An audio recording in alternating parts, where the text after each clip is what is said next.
Welcome back to the Deep Dive, the place where we uh, really get into the details behind the research, making it clear and compelling just for you. Today, we are plunging deep into a dish that, well, lots of people might just think of as soup. But our sources, they tell a very different story. We're talking about borscht.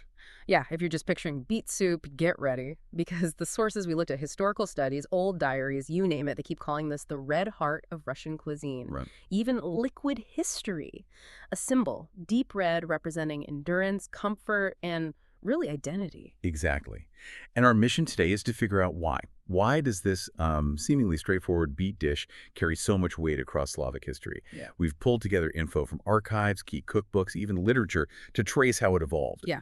At its core, yes, it's known for that amazing deep red color, but the real mastery, it's in the flavor, that perfect balance of sweet, sour, and earthy notes. Okay, let's get right into that, because the origin story, it's a real aha moment, isn't it? It goes way back, 10th century Kievan Russes. But, and this is the kicker, the original borscht, it wasn't red at all. Didn't even have the main ingredient we think of today. It's fascinating, even just linguistically. The name borscht tells you a lot. It comes from the Slavic word Bolshevik. Bolshevik, what's that? Hogweed. It's a wild plant. The very first borscht, back in the 10th century, was basically a sour broth made from fermented hogweed leaves. Fermented hogweed, so not beets. No beets inside. This was, survival food. Yeah. Using what was available, these tough wild greens. Not exactly gourmet. Wow, that's a Yeah. world away from what I know. So how do we get from, well, fermented weed soup to the rich red stew? When did the beets finally show up? Well, it took a long time. Centuries, actually. And it really depended on farming changes. The modern borscht, the red one we recognize, didn't properly take shape until around the 16th century. 16th century, okay. Right. That's when beets, which people had mostly used for like medicinal stuff before, became widely grown and crucially affordable in Eastern Europe. And that's when the old sour broth really transformed into this complex, nourishing thing. Beets, cabbage, potatoes, onions, that vital meat broth, Yeah. and always served with sour cream. Right, the smetana. And it's interesting, our research shows that, well, yes, there are shared Slavic roots, maybe early Ukrainian influence. The documentation really shows how quickly it became part of the Russian culinary tradition. It was adapted, refined, documented in noble homes, peasant kitchens everywhere. Absolutely established. You look at the key historical records and it just keeps popping up. It's Yeah. quite remarkable, the consistency. Its history is literally written down on kitchen shelves. Yeah. The earliest mention of borscht is in that really important 16th century Russian guide, the Domostroy. And that wasn't just recipes. Yeah. Right? It was about how to run a proper household morally, economically. Exactly right. Being in Domostroy meant it wasn't just some obscure peasant dish anymore. It was recognized, becoming part of the broader Russian household culture, including the middle and upper classes. What's moving up in the world? Definitely. By the 18th century, we see the beet version fully documented. It's in the recipe notebooks of a noblewoman, Sofia Golitsina. So it's not just basic soup now. It's part of aristocratic dining. It's getting refined. But the real moment, it becomes like the national dish that comes later. The sources point to an 1861 cookbook, right? Yeah. A Gift to Young Housewives by Yelena Molokovets. Yes. That book was huge. Molokovets basically codified the modern beet-based recipe for popular Russian culture. She lists it as absolutely essential, foundational. Why was that cookbook so important? Well, it came out right after the serfs were emancipated. It essentially translated the cooking of the nobility for this new growing middle class. It standardized Russian cooking. So borscht wasn't just survival food or something only the rich ate anymore. It became part of this shared national identity. Everyone could and should make it. And that cultural weight, it goes way beyond just recipes. The sources keep talking about its symbolism, togetherness, hospitality, survival, especially through those harsh Russian winters. That's precisely why 19th century writers used it so effectively. Think about Leo Tolstoy. It's all over his diaries from the 1890s, or Anton Chekhov. When they needed a shortcut to evoke home or the Russian soul or just this deep, earthy warmth, they'd mention borscht. It was like a literary symbol everyone understood. A tangible metaphor. Yeah. And then its status gets even more cemented during the Soviet era. Looking at the 1930s Soviet culinary archives, it becomes a symbol of equality. It's a fascinating bit of food politics, really. The Soviet government didn't just promote it as nutritious, they standardized it, made it this affordable, mass-produced canteen staple. Right. The message was pretty clear. Factory worker, farmer, everyone eats borscht. It became this great unifier, meant to erase those old class lines, at least symbolically, through food. Wow. From hogweed to Soviet standard. This soup really does tell a massive story. Okay, let's pivot a bit. Let's talk technique. Because anyone who's tried making borscht knows.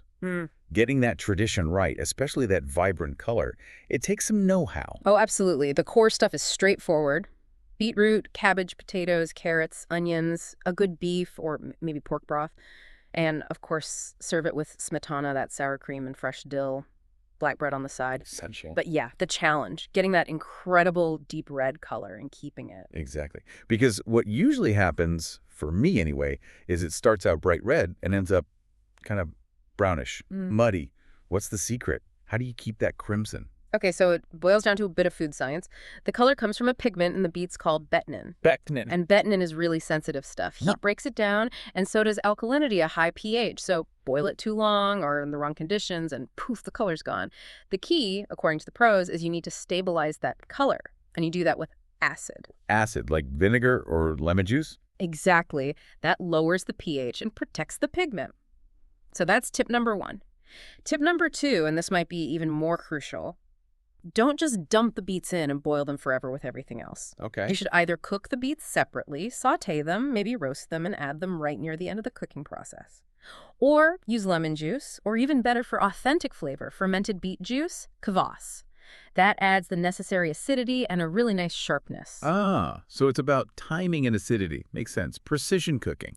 It really is. And the order you add things matters, too. You have to cook the vegetables based on how hard they are. Onions first, soften them up, then carrots, then cabbage later so it doesn't turn to mush. And the broth. If you're using meat, that needs time. Hours of simmering bones for that deep, rich umami flavor. It's not fast food, it's slow cooking. Anticipation. Anticipation. Yeah. Good word.